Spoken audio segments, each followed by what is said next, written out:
Fury versus Wilder 3 prediction. Let's just get it out of the way.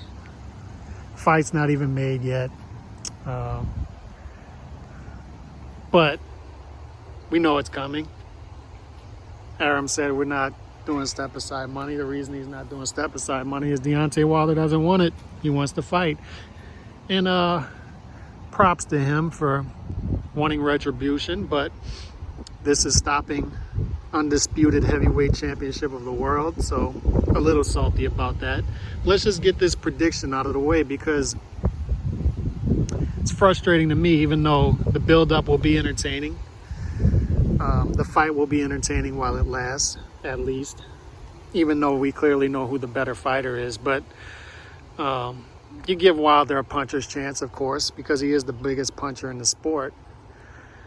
That being said, that is hindered by the fact that good luck trying to set up punches against a guy who knows when you're punching what punch you're going to throw from a mile away. It's one thing to have the power, but it's another thing to be able to set up that power. And the issue with Wilder is he's in there with a master boxer now who has already figured him out. He figured him out a long time ago. First fight, Wilder gave it his best shot. Close fight. Boxing public feels he lost, and in many of our eyes he lost, but it got the give draw. Good for him, deserved the second fight. Rematch needed to be done, and then the rematch we figured it out. Fury figured him out. Fury didn't lose a second of that fight. And since February of last year, 15, 16 months ago, Wilder hasn't done anything but make excuses and complain. Hasn't fought.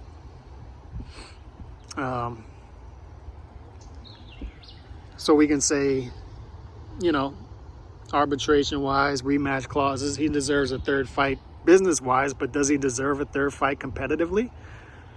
Has he done anything to earn a third fight as far as competitive, the competitive aspect of it? Yeah. But here we are. It is what it is, as we always like to say, and the third fight will happen. So let's break it down. Fury has figured Wilder out.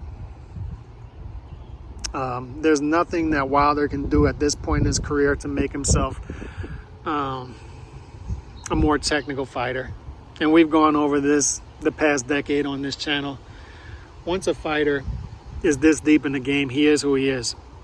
Maybe when the fight starts, he'll be able to do some different things technically, but once he gets hit, once the sweat and the blood starts flowing, a fighter reverts back to who he was at this point in the game. And I mean, Wilder's been a pro for over a decade.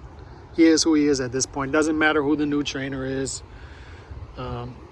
Technique-wise, he's going to be who he's going to be. And that's good enough to be, in my opinion, the third best heavyweight in the world. Possibly second, you know, because you could argue that he could catch Joshua. And I would argue that. He can catch Joshua with something. Joshua a little bit chinny. So maybe he's the second best fighter in the world.